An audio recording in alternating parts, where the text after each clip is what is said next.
கேரளா மாநிலத்தில் இடுக்கின்ற மாவட்டத்தில் பச்சாடின்ற ஒரு அழகான கிராமம் இருக்குது. கேரளானாலே ஒரு இயற்கை எழில் சூழ்ந்த ஒரு மாநிலம்னு தெரியும். அதில் இந்த பச்சாடின்ற கிராமம் வந்து ஒரு மலை பகுதியோடு ஒட்டி இருக்க ஒரு கிராமம்.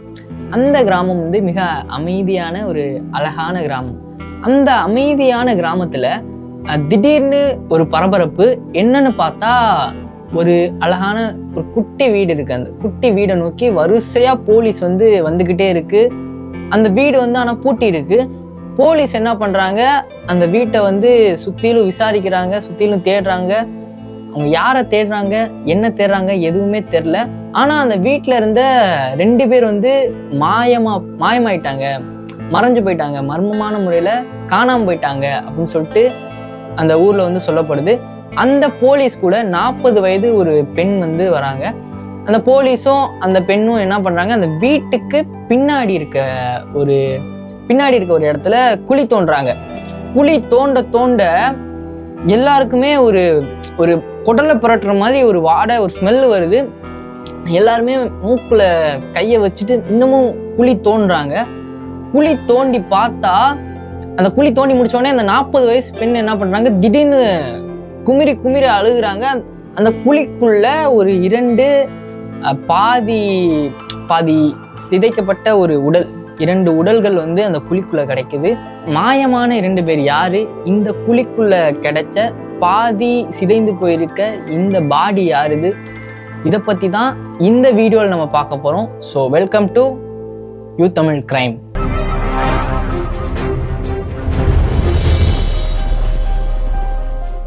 முன்னாடி சொன்ன மாதிரி அந்த கேரளா பச்சாடி அப்படின்ற அந்த கிராமத்துல ஒரு சின்ன அழகான வீடு இருக்கு. அந்த அழகான வீட்டுல மேரிக்குட்டி அப்படின்ற ஒரு 70 வயதான ஒருத்தவங்க வாழ்றாங்க. அந்த மேரிக்குட்டிக்கு ஒரு 2 மகன்கள், ஒரு மகள். ஃபர்ஸ்ட் மகன் பேரு ரெஜி, 44 வயது ஆகுது அவருக்கு கல்யாணம் ஆகல. அவர் என்ன பண்றாருன்னா, இந்த மலையில கிடைக்கிற இந்த ஏலக்காய், இந்த மிளகு அதெல்லாம் எடுத்து விற்பனை செய்யற வேலை பார்த்துட்டு இருக்காரு. அவங்களுக்கு ஒரு தம்பி இருக்காரு, அவர் பேரு சாஜி. சாஜிக்கு 43 வயது ஆகுது. இவங்களுக்கும் கல்யாணம் ஆகல, அவங்க அண்ணனுக்கும் கல்யாணம் ஆகல. அவங்களுக்கு ஒரு தங்கச்சி இருக்காங்க, 40 வயது கொண்ட ஒரு தங்கச்சி இருக்காங்க. அந்த தங்கச்சிக்கு கல்யாணம் ஆயிடுச்சு. அந்த தங்கச்சி இப்போ அவ்வளோக்கா வீட்டுக்கு வரதில்ல. அந்த அம்மா இருக்காங்கல்ல, யாரு, சாஜியோட அம்மா, 70 வயது கொண்ட அந்த மேரி குட்டியும் சாஜியோட அண்ணாவும் அந்த வீட்டிலே இல்லை. அந்த ரெஜி தான் இந்த மிளகு, ஏலக்காய் அதெல்லாம் விற்பனை செய்கிறாரு அப்படின்னு சொல்லிட்டு சொன்னேன்ல. அவங்க கூட ஒரு ஃப்ரெண்டு இருக்காரு. யாருன்னா, அந்த பகுதியை சேர்ந்த ஒரு ஆட்டோக்காரர். அவர் தான் இந்த ரெஜியோட இந்த ஏலக்காய், இந்த மிளகு அதெல்லாம் கொண்டு போயிட்டு சந்தையில் கொண்டு போயிட்டு திருப்பி வீட்டுக்கு கொண்டு வர, அந்த இதுக்கெல்லாம் அவரை தான் வாடகை கூப்பிடுவாங்க. ஒரு 5 நாளா இந்த மாதிரி போக்குவரத்து எதுவுமே இல்லாமல் இருந்ததுனால அந்த ஆட்டோக்காரர் வந்து சாஜிட்ட கேட்குறாரு, என்னாச்சு, ஏன் அவங்க அண்ணன் வந்து இந்த மாதிரி சந்தைக்கு போறது இல்லை, அது மட்டும் இல்லாமல் நான் ஃபோன் பண்ணாலும் எடுக்க மாட்டாரு, ஃபோன் சுவிட்ச் ஆஃப் வருது அப்படின்னு சொல்லிட்டு கேட்க, சாஜி என்ன சொல்றாருன்னா, என்னோட அண்ணன் வந்து வெளிநாட்டுக்கு வேலைக்கு போயிட்டாரு. அப்போ அம்மா என்ன பண்றாங்க அப்படின்னு சொல்லிட்டு அந்த ஆட்டோக்காரர் கேட்க, அம்மா வந்து என்னோட தங்கச்சி வீட்டில் இருக்காங்க அப்படின்னு சொல்லிட்டு கேட்க, இதே மாதிரியே நடக்குது. ஃபோனும் எதுவும் எடுக்கல. ஃபோனையும் அவர் வந்து ரொம்ப க்ளோஸ் ஃப்ரெண்டு. யாரு, அந்த ஆட்டோக்காரர் வந்து சாஜியோட அண்ணாவுக்கு ரொம்ப க்ளோஸ் ஃப்ரெண்டு. அந்த ஃபோன் பண்ணால் எடுக்க மாட்டாரு என்னன்னு சொல்லிட்டு ரொம்ப பார்த்துக்கிட்டே இருக்கப்போ வாரங்கள் வந்து மாதங்கள் ஆகுது. இப்போ 1 மாதமாகியும் தன்னோட நண்பன் ஃபோன் எடுக்கலை, எதுவுமே பண்ணலைன்னு சொல்லிட்டு இவர் என்ன பண்ணுறாரு, சரி அவங்க தங்கச்சிக்கு ஃபோன் பண்ணி கேட்டுருவோம் அப்படின்னு சொல்லிட்டு அந்த சாஜியோட தங்கச்சிக்கு ஃபோன் பண்ணுறாரு. ஃபோன் பண்ணி இப்படி கேட்குறாரு, அம்மா என்னப்பா பண்ணுறாங்க அப்படின்னு கேட்குறப்போ, அம்மா வந்து இங்கே வரவே இல்லை அப்படின்னு சொல்லிட்டு ஒரு அதிர்ச்சியான தகவலை சாஜியோட தங்கச்சி சொல்கிறாங்க.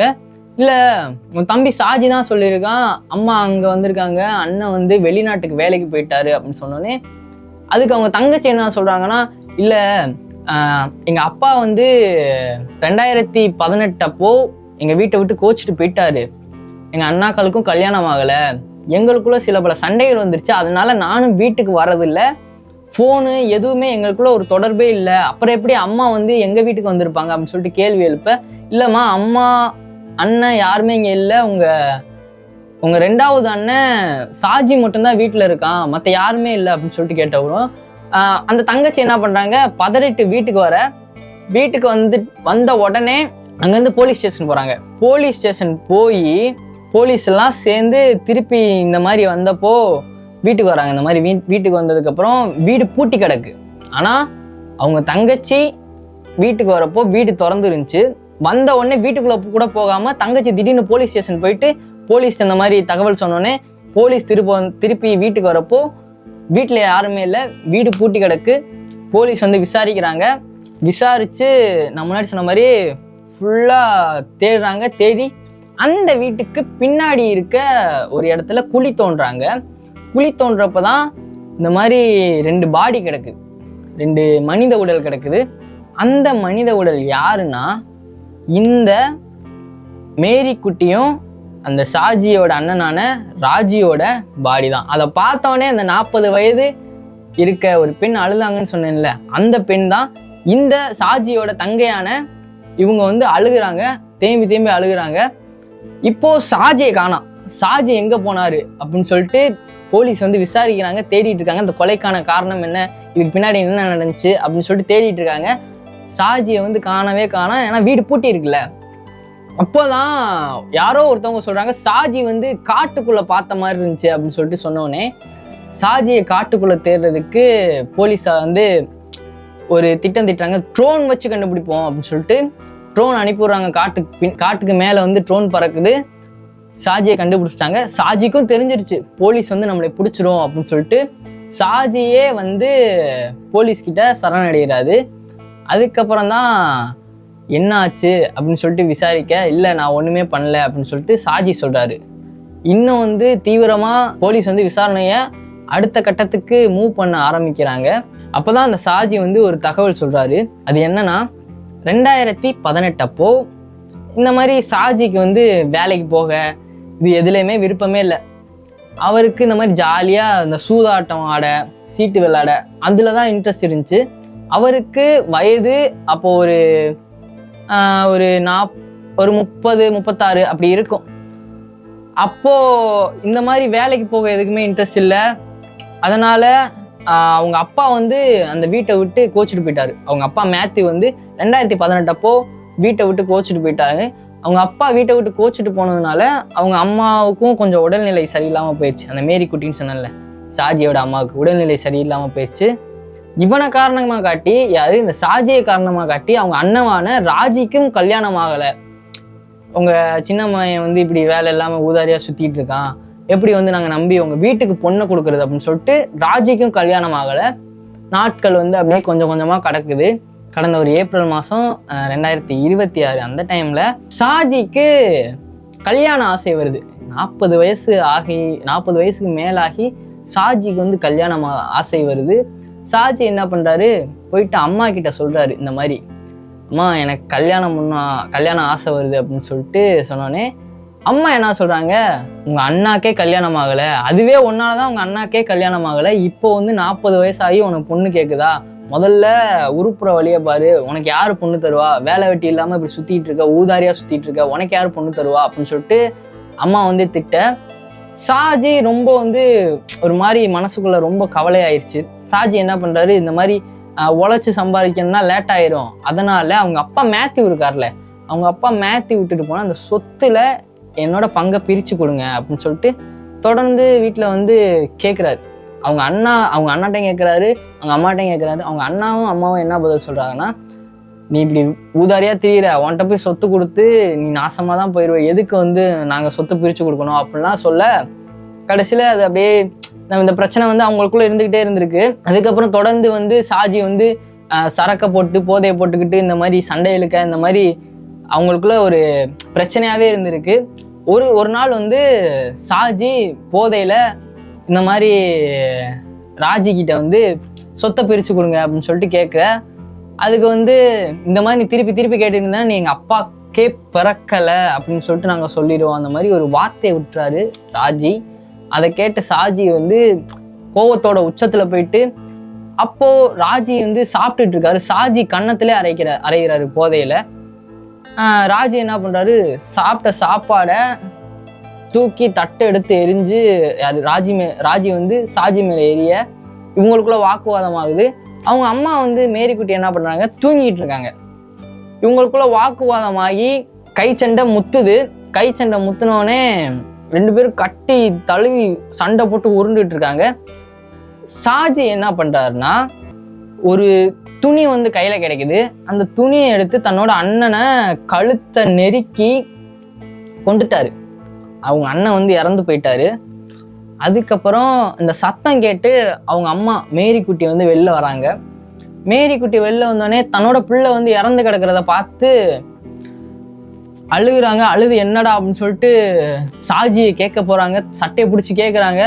சாஜி வந்து அப்போதைக்கு என்ன நினைச்சாருன்னா, பெத்த தாயின்னு கூட பார்க்காம நமக்கு சாட்சிகள் இருக்கக்கூடாது அப்படின்னு சொல்லிட்டு அவங்க அம்மாவையும் அதே துணியை வச்சு கழுத்தை நெருக்கி பக்கத்துல இந்த செவுத்துல இடிச்சு கொண்டுட்டாரு. ரத்த வெள்ளத்துல அவங்க அம்மாவும் இறந்து கிடக்குறாங்க. அதுக்கப்புறம் சாஜி வந்து உட்காந்து என்ன பண்றது அப்படின்னு சொல்லிட்டு தெரியாம இந்த பாடியை வந்து இங்கேருந்து இந்த உடலை அகட்டினாதான் நம்ம தப்பிக்க முடியும் அப்படின்னு அந்த வீட்டுக்கு பின்னாடி மாட்டு சாணம் கொட்டுறதுக்கு குழி மாதிரி ஒன்று பறிச்சு வச்சிருந்தாங்க. அந்த குழிக்குள்ள இது எல்லாமே அவர் போதையில தான் பண்றாரு. அந்த குழிக்குள்ள இவங்க 2 பேரோட உடலையும் உள்ள போட்டு மூடிட்டு இவங்க 2 பேர் இறந்ததையே வெளியே காட்டாத மாதிரி சாஜி வந்து இருந்திருக்காரு. அது மட்டும் இல்லாம அந்த வீட்டில், அதாவது இவங்க 2 பேரையும் கொண்டுட்டு பின்னாடி புதைச்சிட்டு அதே வீட்டிலே காய்கறியெல்லாம் எடுத்து சமைச்சிக்கிட்டு சாப்பிட்டுட்டு அங்கே இருந்திருக்காரு. 5 நாள் வந்து யாருக்குமே அந்த சந்தேகம் வராத மாதிரியே வெளியே பார்த்துக்கிட்டாரு. அவங்க அண்ணன் வந்து வெளியூருக்கு வேலைக்கு போயிட்டாரு. அம்மா வந்து தன்னோட தங்கச்சி வீட்டில் இருக்காங்க அப்படின்னு சொல்லிட்டு வெளியே இந்த விஷயம் வந்து வெளியே போகாம அவர் வந்து பார்த்துக்கிட்டு இருந்திருக்காரு. அந்த ஆட்டோக்காரர் வந்து ஃபோன் பண்ணதுனால தான் இந்த ஒரு கேஸே வெளில வந்திருக்கு. அதுக்கு முன்னாடி அவங்க தங்கச்சி வீட்டுக்கு, அதாவது அவங்க தங்கச்சி வந்து அவங்க அம்மா வீட்டுக்கு வரதில்லை. அந்த மேத்யூ வந்து கோச்சிட்டு போனாங்களே, அப்பே இருந்தே அவங்க தங்கச்சி கூட இந்த அம்மாவுக்கும் அண்ணனுக்கும் எந்த ஒரு பேச்சு தொடர்பு இந்த மாதிரி எந்த ஒரு கனெக்ஷனுமே இல்லை. அதனால அவங்க தங்கச்சியும் இதில் வந்து தலையிடாதனால அவங்களுக்கு அது சாதகமாக போயிடுச்சு. யாருக்கு, சாஜிக்கு இது சாதகமாக போயிடுச்சு. ஏன்னா தங்கச்சி வந்தா போனா அம்மா எங்க அப்படின்னு சொல்லிட்டு கேட்பாங்க. தங்கச்சி வராமல் போகாமல் இருந்ததுனால அவங்களுக்கு அது சாதகமாக போனதுனால இந்த இது வந்து வெளியே யாருக்குமே தெரில. இந்த கொலை நடந்தது, இப்படி புதைச்சது, அவங்க அம்மா எங்கே போனது வெளியே யாருக்குமே தெரில. இந்த ஆட்டோக்காரர் அவங்களோட தங்கச்சிக்கு ஃபோன் பண்ண உடனே அவங்க தங்கச்சி இங்கே வந்திருக்காங்க. வந்தோடனே அவங்க தங்கச்சியை இந்த சாஜி பார்த்துருக்காரு. சாஜி வந்து நான் என்றைக்குமே இல்லாமல் தங்கச்சி எதுக்கு இன்னைக்கு வந்திருக்கா, ரைட்டு இந்த விஷயம் தெரிஞ்சிருச்சு அப்படின்னு சொல்லிட்டு வீட்டை பூட்டிட்டு காட்டுக்கு தப்பிச்சு ஓடி இருக்காரு. அதுக்கப்புறம் இந்த தங்கச்சி போய் போலீஸை கூட்டிகிட்டு வந்து இந்த மாதிரி இப்படி ஒரு கேஸை வந்து வெளியே கொண்டு வந்திருக்காங்க. ஸோ இந்த மாதிரி சொத்துக்காக பல இடத்துல இந்த மாதிரியான கொலைகளும் நடக்குது. பெத்த தாயின்னு கூட பார்க்காம, கூட பிறந்த அண்ணன் கூட பார்க்காம இந்த மாதிரியான சொத்துக்கான சண்டைகள் இன்னும் இங்கே இருந்துக்கிட்டு தான் இருக்குது. இதை பற்றி நீங்கள் என்ன நினைக்கிறீங்கன்னு சொல்லிட்டு கமெண்டில் சொல்லுங்கள். நன்றி.